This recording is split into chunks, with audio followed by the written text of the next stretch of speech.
Good afternoon. Thank you very much for that introduction and for the warm welcome I've received since arriving here at UVA. It's my first time at the institution. I've already had a couple of my forms of vocabulary corrected as I've described things on campus or the grounds.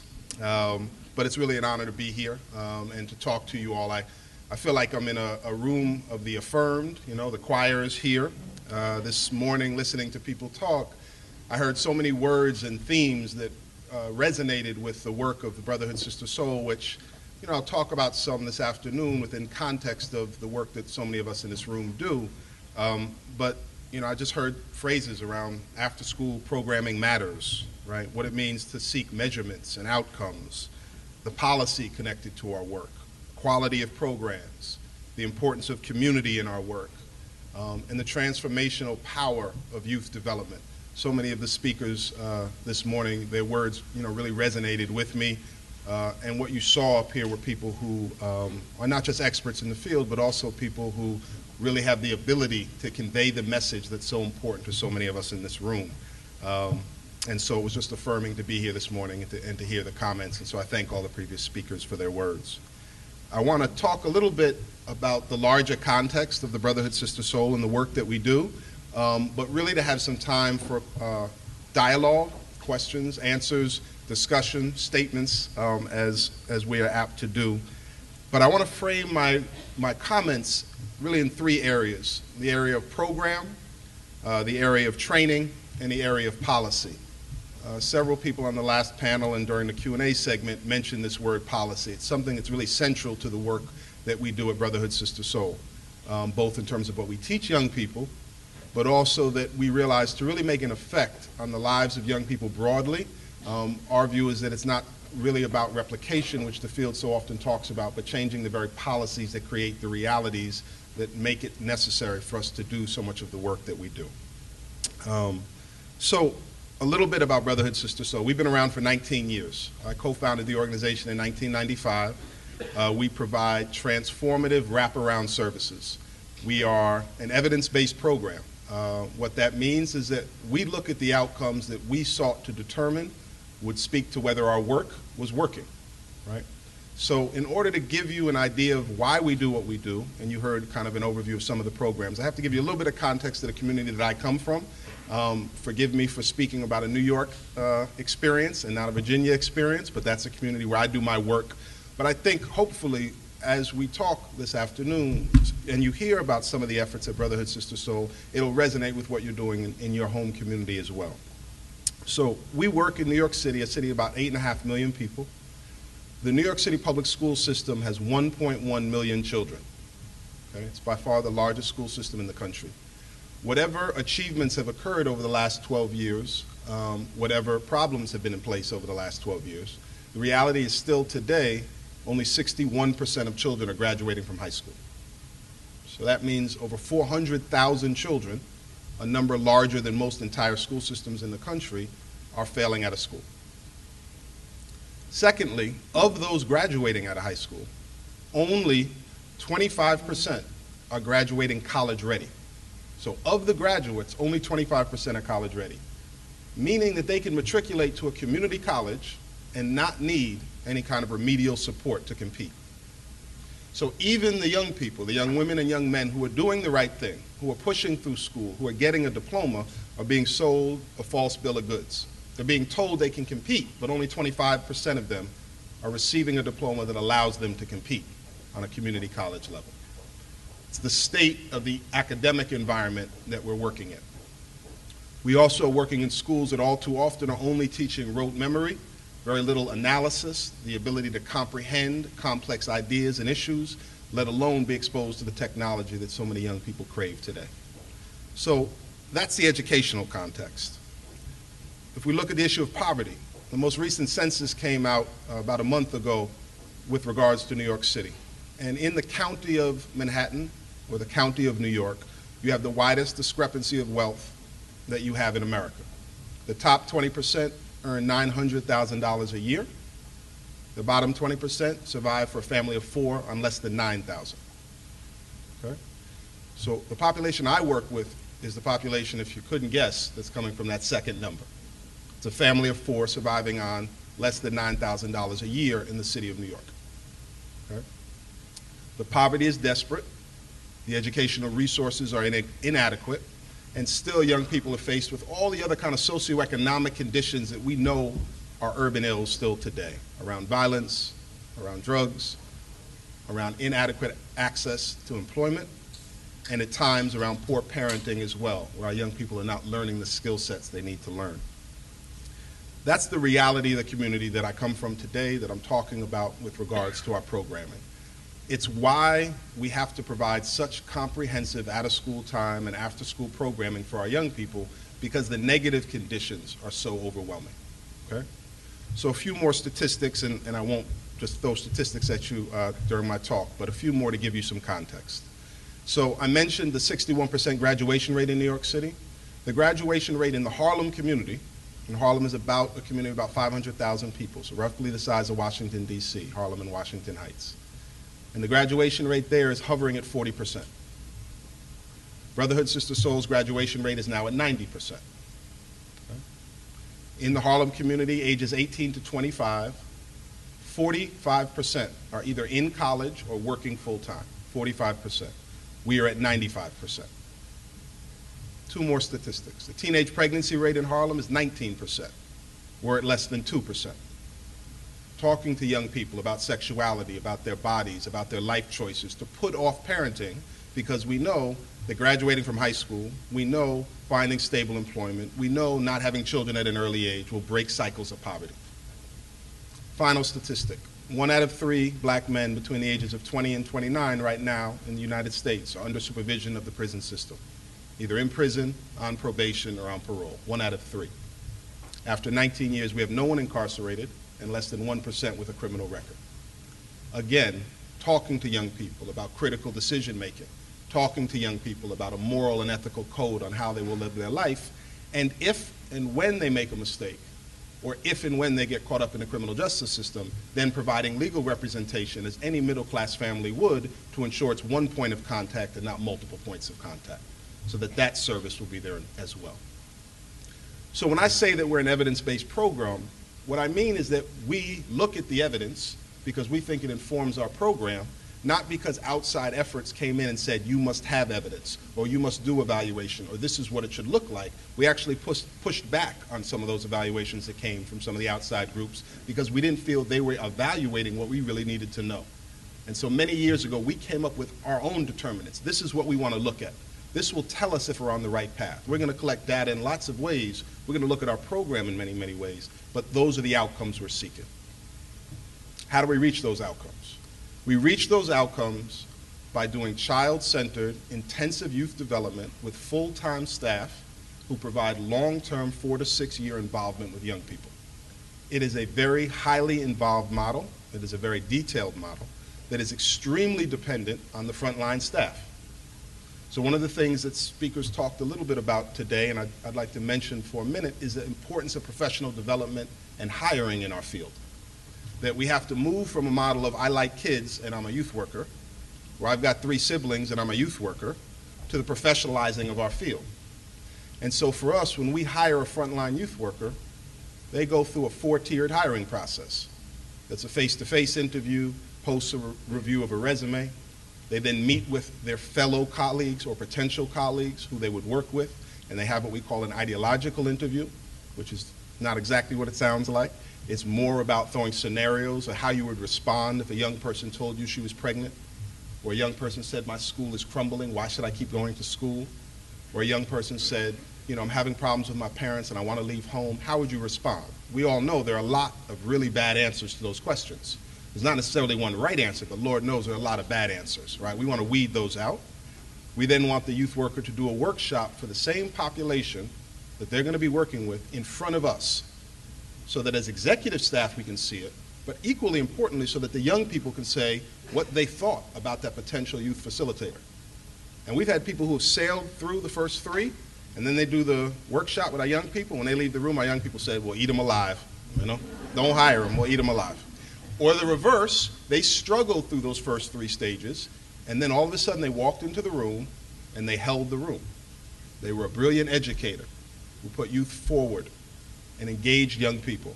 And one who's been with us 15 years, I said, why did that happen? He said, I don't really like adults, but I love kids, right? So that's who we're looking for. We don't want the reverse, but we're definitely looking for that. So our program, in terms of the actual activities, I'll speak about for a second, but the outgrowth of the program are things that, again, have really become a dominant conversation in our sector. It's about developing soft skills. It's about emotional intelligence development. It's about honing a moral and ethical ability in our young people to analyze issues, to become critical thinkers. It's about character development, okay? We don't shy away from those kind of issues. Those are central to everything that we do. And so we do that through an intensive rites of passage model where boys in a single-gendered environment and girls in a single-gendered environment identify what it means to be a man, a leader, and a brother, or a woman, a leader, and a sister. And for 4 to 6 years, those definitions guide them on the path towards adulthood with 2 caring adults who stay with them over that same period of time. It's about exposing them to the culture and art of our city and getting them to develop their voice and their commentary on the world. It's about teaching them to be community organizers and to organize around our 3 areas of organizing, which are around environmental justice and access, educational reform, and fair policing and equitable policing in our community.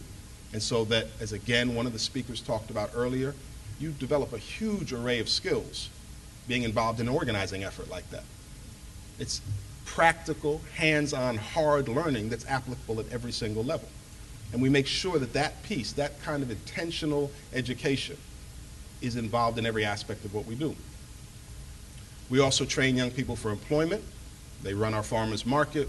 There are junior camp counselors for our younger population because we work from 8 until 21, right? So there are multiple areas where young people can find their employment and develop their skills with us.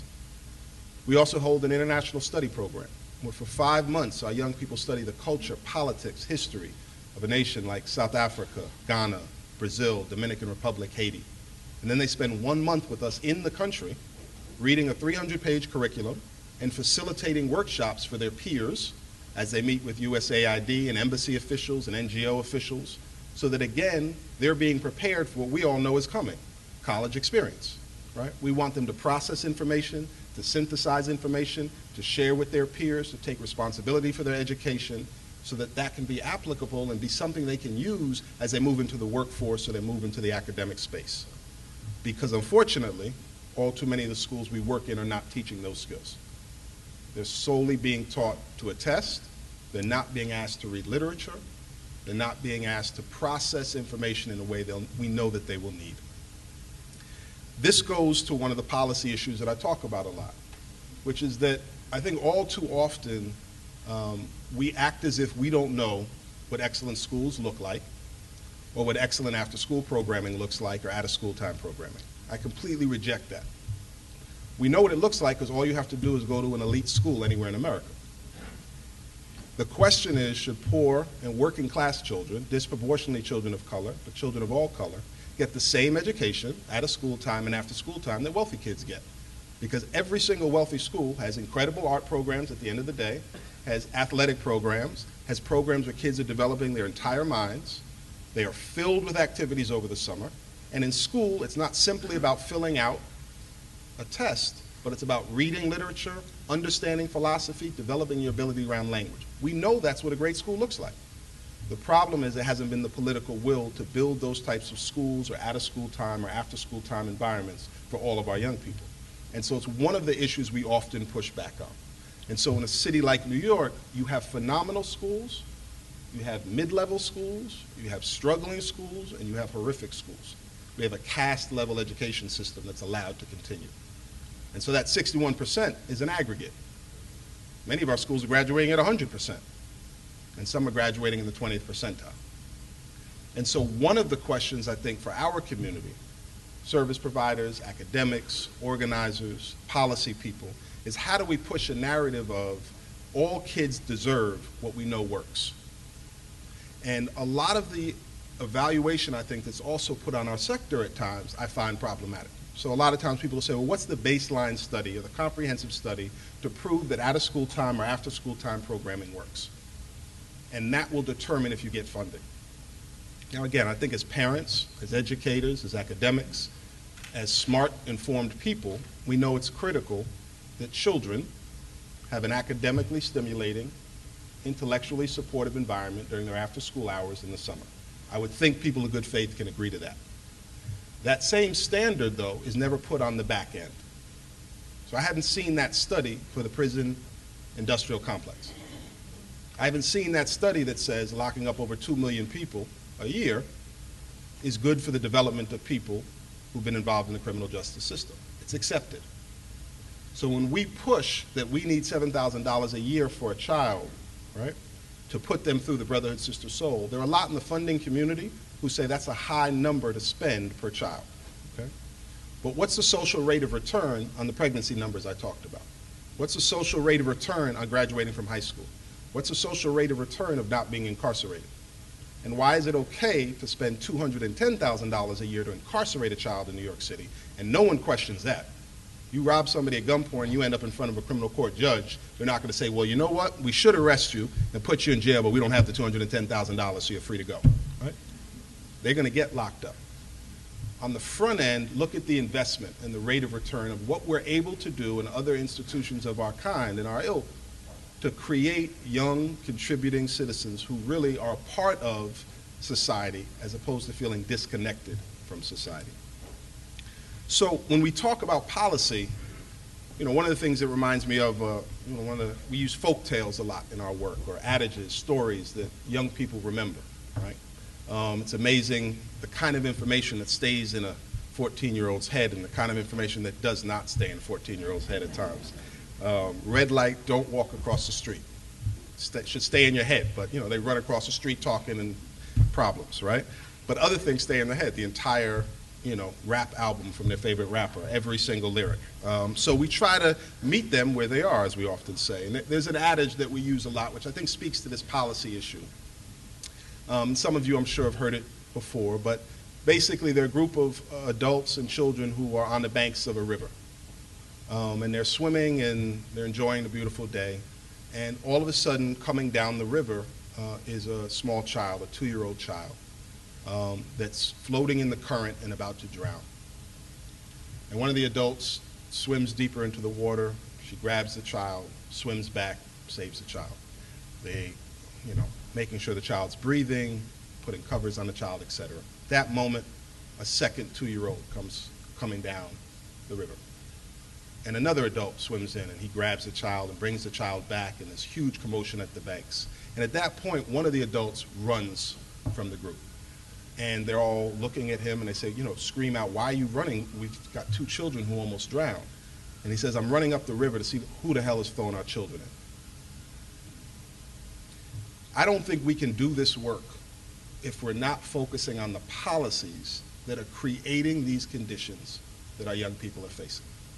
I think as adults, we are refusing to have at times the conversations we need to have around what it takes to end poverty as an expected norm in certain communities, to reform education on both a citywide, statewide, and national level, and to do the difficult work that that entails, and also to attribute the funding that's necessary to transform the opportunities that our young people face. So we try to do that on a macro level, but we also try to do that with our young people on a developmental level. So for our young people, it's not just that we help them graduate from school, but we help them understand what's going on in education in our country right now, so they can be advocates for change themselves. For our young people who are over-policed, and many of you have probably heard about this issue of stop and frisk that became a major issue in New York City, but over 10 million stops in a 10-year period, purportedly to get guns off the street and criminals off the street, resulted in a less than 2% arrest rate. So 98% of those people stopped, frisked, gunpoint against the wall, and allowed to go on for their day. Just imagine what that would feel like if your child came home and said she or he had a gun put to their head as they were stopped and frisked, and then they were just sent home. And that happened 10 million times.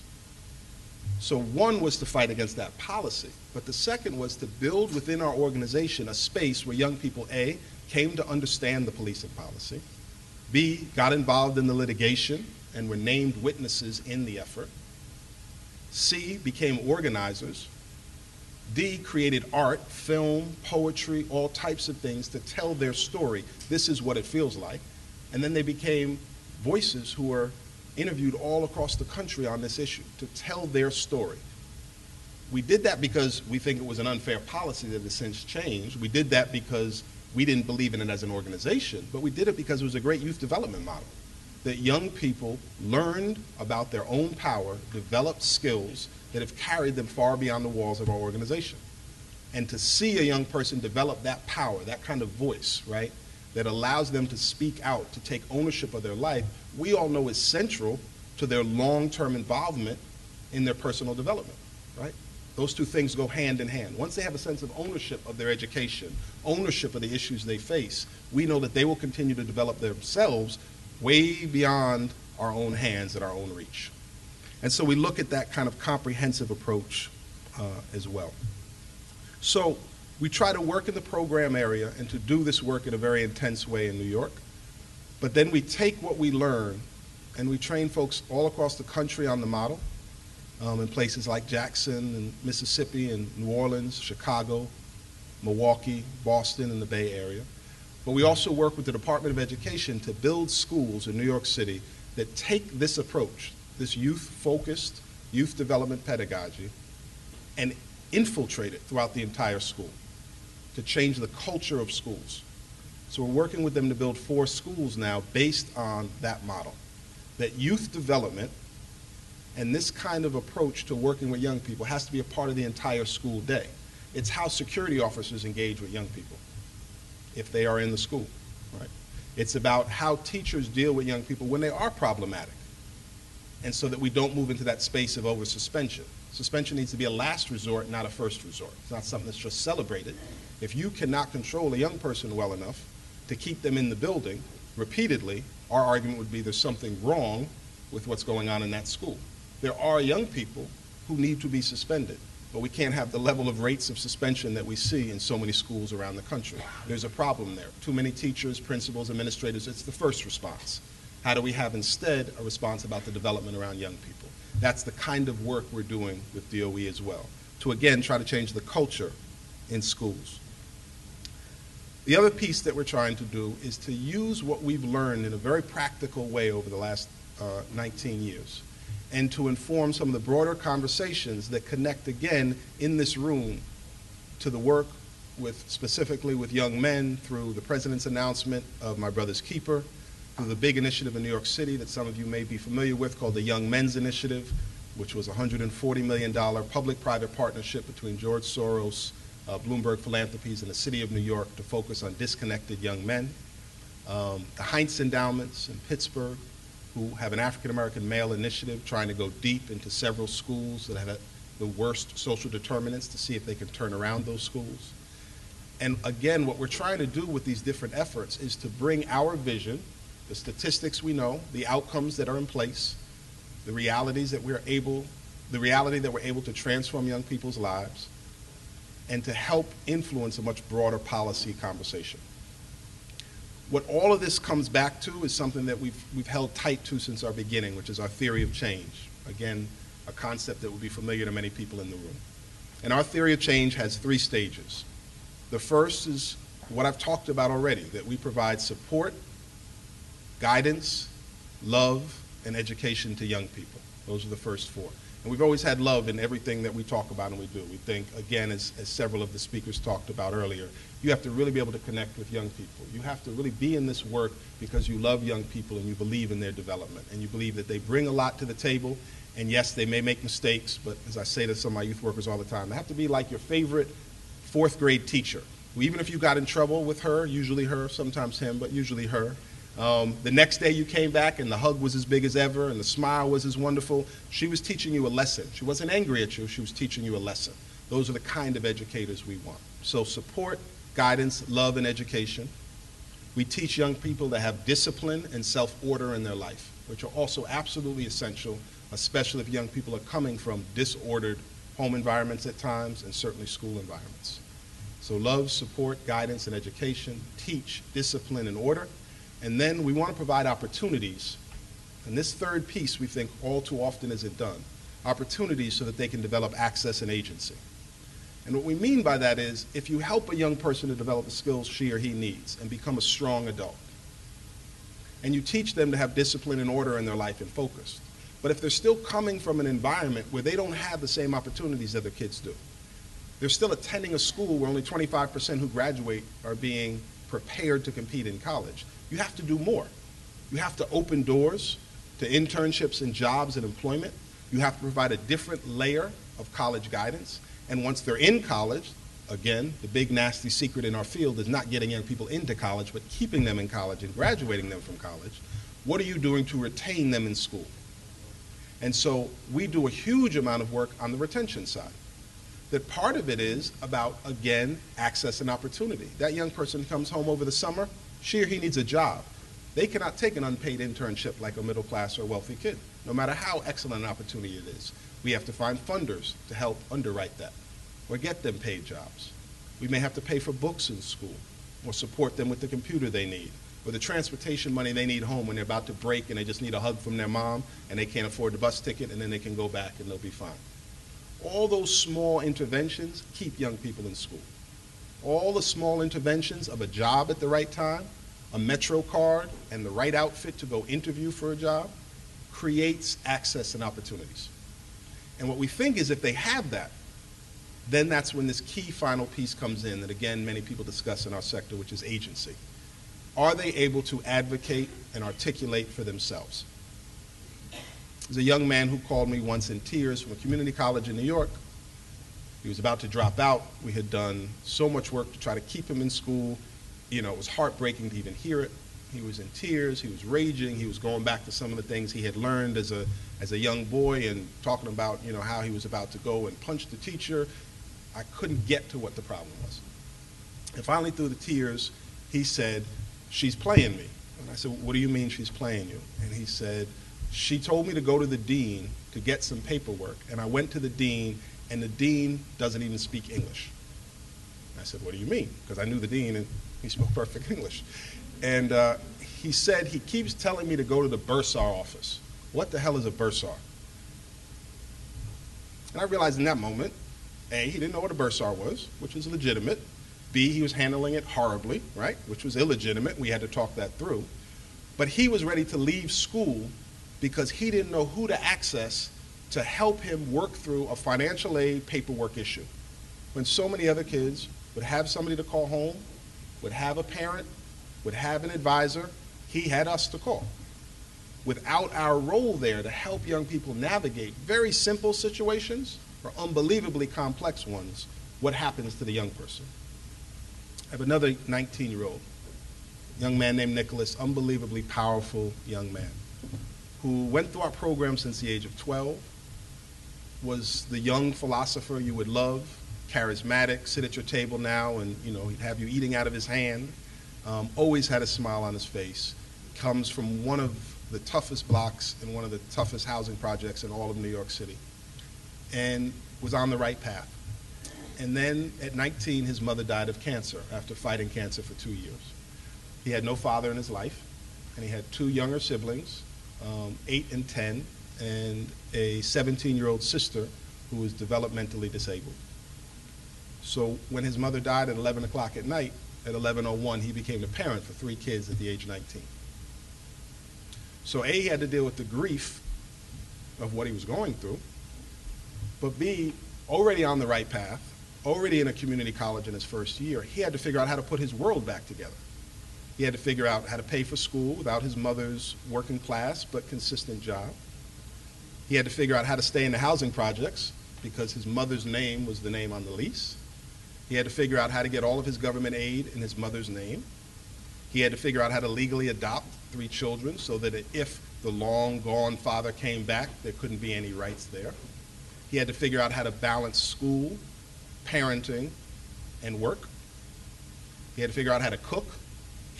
He had to figure out how to clean. He had to figure out how to dress an 8 and 10-year-old in the morning. All these things he needed, even though he had been on the right path for so long, because of that one horrible, tragic reality of his mother passing. There was no safety net, no support. Right? without, again, institutions that provide wraparound comprehensive services for young people, he would fall through the cracks. It took a year and a half of work of multiple agencies to get him back on his feet so that he would be secure, still carrying a huge amount of weight that many of us as adults in this room would have struggled to carry at 19. But it at least gave him the year and a half breathing room of support to get what he needed to build this life that allows him to now transform his life and his siblings' lives as well. And so as we think about the out-of-school time and as we think about the after-school time, there's a lot of weight on our shoulders. There's a lot of weight on institutions' shoulders that provide this kind of work and support for young people, especially those who are coming from economically disadvantaged backgrounds. And I don't think we can shy from the work. I think we have to do it. But what I do think is that we have to do two very important things that some of us do in the sector, but I don't think is done enough. One is that we have to articulate truly what is needed, not sell a false story, not undercut, not say this one touch point will help turn around young people's lives, not say this one program is it, but instead, this is what children deserve. They deserve the same thing that upper middle class and wealthy kids get. We have to keep pushing that conversation. And I think the second part, and that we can't shy away from this, and this was again talked about in the most recent panel, is that we also have to articulate that different young people need different types of support. There are consistencies. All young people need to develop a moral and ethical code. All young people need access to education and safe communities and loving, supportive adults. Absolutely. But an undocumented young person needs a whole range of services that are entirely different from a young person who's not undocumented but has maybe gone through 7 generations of poverty in his or her family, or somebody who has drug issues in the household, or somebody who has a learning disability that's not getting supported sufficiently in his or her school. We have to be open about that. And all too often when I hear there's one cookie cutter approach, or this one program will work, or this one type of school will work, I'll push back on that. It's the same as when I'm at an educational conference and people stand up and start saying, here's the one thing we need to do to turn around education in America or in Charlottesville or in New York City. I stop listening, right? Because one thing, that's an impossibility. We have to do a lot of things to do this work. And so I don't think we can shy away from the complex nature of what OTS is or what after-school programming is. I think we have to be very direct about it and say that it is more than rolling out basketballs. It is more than adults who just say they like kids. We need that. We need safe sports programs. We need folks who just like young people to tutor and mentor. That's great, but that's only a small part of the field. And that the intentional professionalizing of the field, the being very direct with what curricula and pedagogy looks like, the training of educators, all that is essential to be talked about by all of us in our different spaces to really ensure that all kids, and this is what the end result should be, that all young people and adolescents are getting the type of after-school supportive services that we know are so essential to their personal development, their intellectual development, and their emotional development. And so that's my challenge to us collectively, not to you, but to us, to keep doing that work, to frame it in that way, and to discuss the work as the complex and important work that it is. Thank you.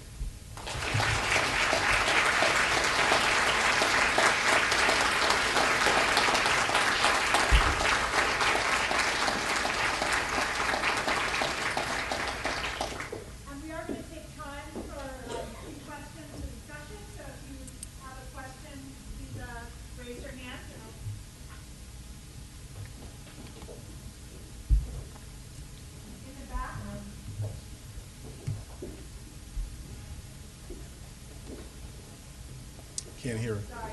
Mike is coming.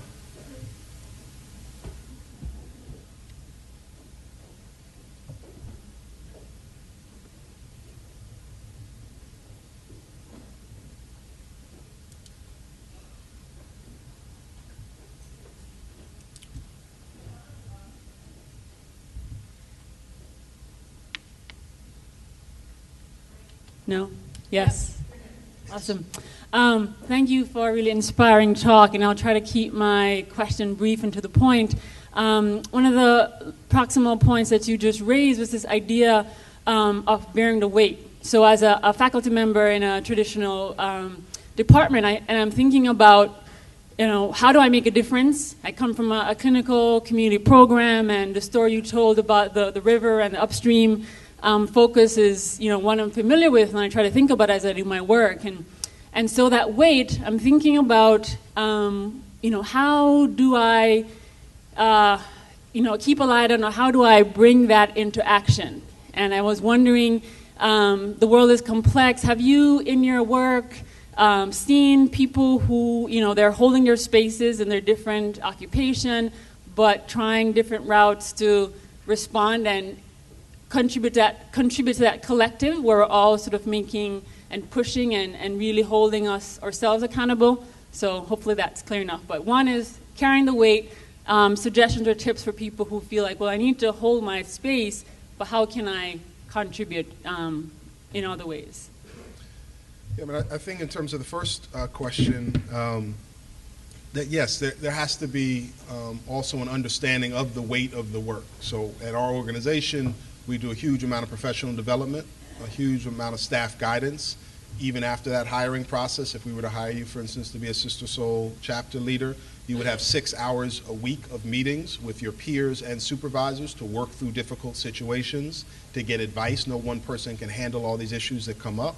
Then there are all the other supportive services wrapped around. There are mental health professionals. If a young person's issues are more than you're able to deal with and you can't carry the full weight, where we make references with leading hospitals in the city, we have legal representation, but it's also about your own personal development, helping you to develop the skills to do the work. Mindfulness, we touch those issues as well. How do you help staff revive, restore, be healthy and whole people to do the work, right? That's another thing that's not often talked about for people who do this frontline work, how much it takes out of you emotionally to be there to help young people process the trauma they're dealing with. So I think part of it is just institutions being very direct, that again, there has to be some caretaking of the caretakers, that there has to be supportive professional development to help people to do the work better, because there is a lot of weight there.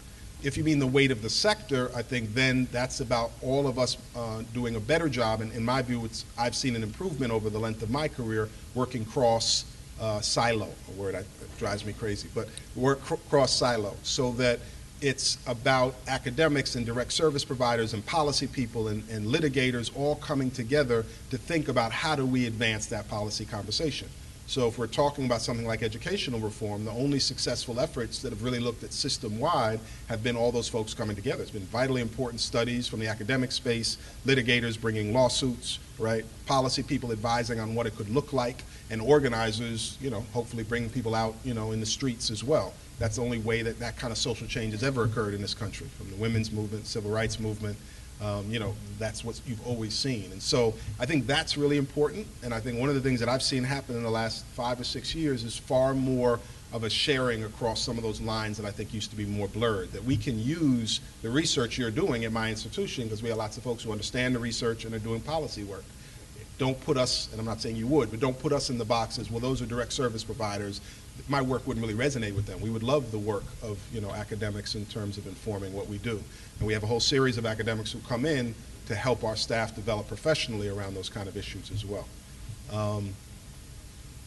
Was that somewhat an answer? Yes? Okay.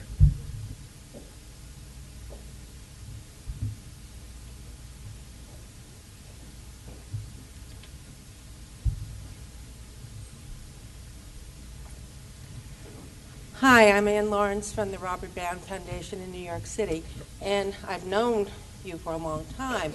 One of the things I'm curious about is, how do you convince funders that, yes, we need full-time staff, yes, we need to provide professional development, yes, we need to have all these meetings. How do you convince funders that this is important? Yeah, the funding world, philanthropy. When we started out, we were about 95% funded by foundations, which had a positive and a negative. The positive was that oftentimes in the foundation space, there's a lot of people who are either former academics or experts on the field. They really would understand our model, they'd understand the pedagogy, they'd read the curriculum, all the things we do, as opposed to like a friend of mine who's a VP at a corporation and they want it in 2 pages, So there were people who really tried to get the work in its depth. The problem is foundations can be very, very fickle. They focus in very different ways. They have ridiculous outcomes they seek. There's a very prominent foundation in New York that claims it's ending poverty. They've been around for 20 years. I don't know how that's going, but but then they want us to transform education. I had a national funder come and say they thought we did the best work in the world, but they only would fund us if they felt we were changing the policy of DOE.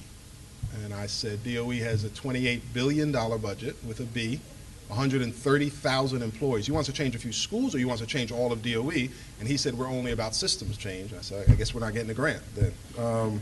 So I think part of it is to stay really true to what we do and what an institution does, to try to find the foundation partners and then individuals, because we're now about 50% foundations and the other 50 is split between individuals and government, to find the foundation partners who really get it.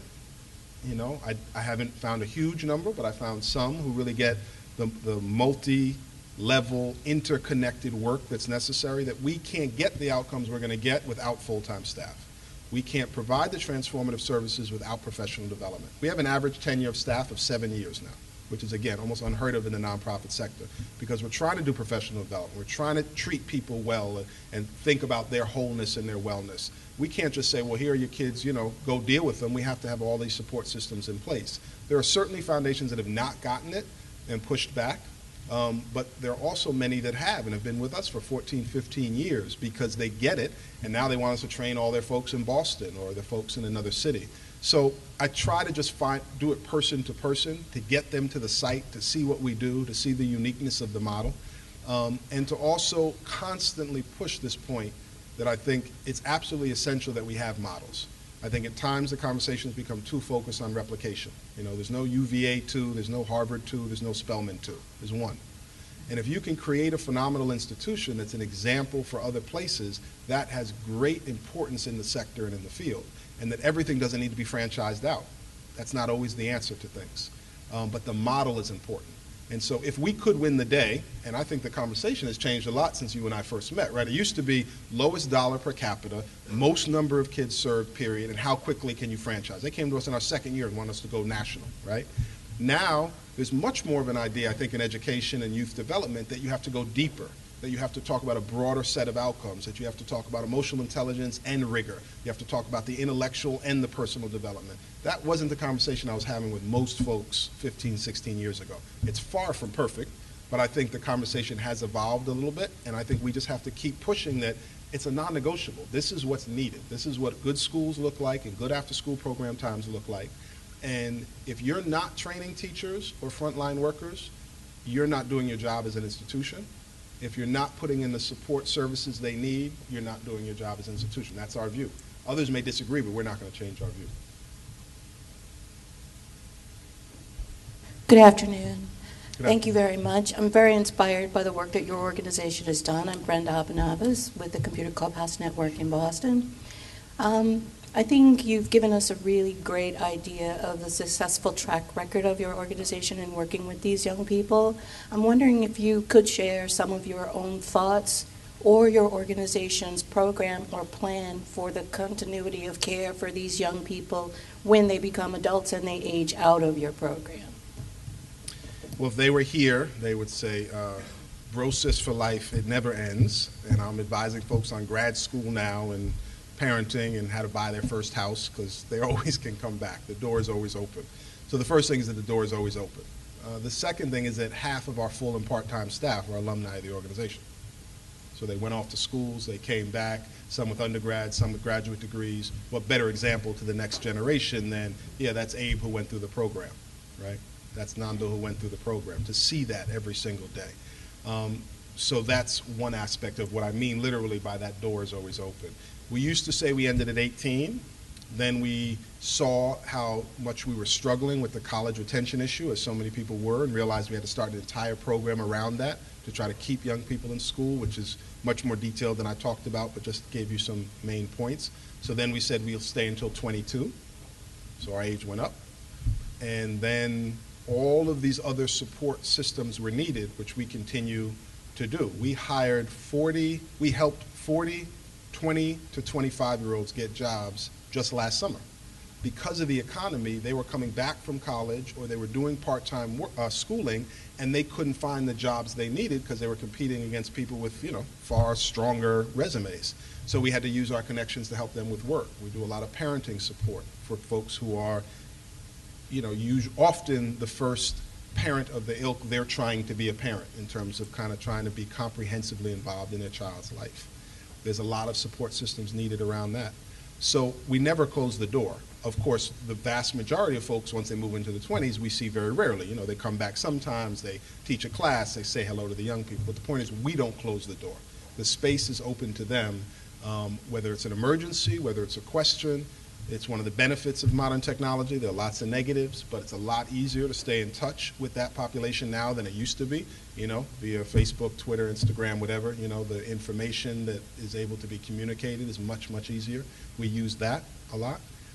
But BroSys doesn't end. That's for life. That's the approach of the work. And I think it strengthens the organization because you get all of that human capital that comes back. Another quick story. We had a group of boys who were new to the program. They were about 13 or 14 years old. They had joined maybe about a year before this moment. And, when I was growing up, there was a lot of, physical problems between that age group. You'd have fights in the hallway, somebody would stuff somebody in the locker, you'd have a fight during a basketball game, and when theft would be involved, you'd steal somebody's basketball, somebody would steal somebody's sneakers out of the gym. That's what happened. Well, today, kids are walking around with phones worth several $100s. And in the legal code in New York, the cost of what you steal determines whether something's a misdemeanor or a felony. So the same basic act of a few kids pushing somebody up against the wall, taking their basketball, theft, 20 years ago is entirely different than it is now in terms of the ramification on a child's life. This is in no way defending theft, right? Nobody should be doing either one of them. But the ramification is entirely different. Nobody was going to jail for stealing a basketball 20 years ago. You go to jail now for stealing somebody's phone, or if you take a wallet that has a credit card in it, it's immediately a felony. Okay? So there are lots of those kind of things built into the law. These kids had just joined. They thought they were tough, as a lot of 13, 14-year-olds do. They thought they were, harder than everybody, until they started to get around, and this is where at times I think the single-gendered approach does work, right? That everything we do is cross-educational, our international study, our after-school, our arts. But there's a time when boys, we feel, need a single-gendered environment of men around them, and girls need a single-gendered environment of women around them to help guide them through adulthood. We think it's essential. In this case, in this one area, this is a space where that male-to-boy relationship, man-to-boy, was very, very important. And so we brought these 8 boys in, 8 to 10, who were doing this behavior, basically robbing other kids in their school. Parents couldn't get through to them. And we said to the parents in advance, we're going to keep them late on Tuesday. We're going to have basically an intervention. And the parents had only known us about a year, but as most parents in that situation, please help me. Anything you can do, I would appreciate. And we set up about 20 of those alumni male to come back. So these were grown men in their 20s from Harlem, from some of the toughest communities in New York City. And when these 8 to 10, 14-year-old boys came down into the room, they were surrounded by 20 grown men who were construction workers, firefighters, worked in all different spaces. And probably initially they thought, uh-oh, I'm about to get beat up. But instead, these men went off on them in like a preacher, minister way of, you are disrespecting this organization and disrespecting my legacy having gone through this organization by your behavior. You are an embarrassment to this organization and to us by how you're behaving. You think you're being tough by doing this? You're the opposite of tough by doing this. And of course, within 5 minutes, they're all crying and apologizing and, so I didn't mean it. I only did it because he told me to do it. No, I only did it because he told me. They're just throwing each other under the bus. And, we talk about this so that by the end of the process, it's not about scaring them. But sure, there's an element of grown men who are taking them on this issue to say, this is not an idea of manhood and masculinity. This is this warped idea you have about being a man, but look at us. We're grown men, and we're rejecting this idea of manhood and masculinity, and you should as well. So that's vitally important to have that capital to come back and do that kind of work.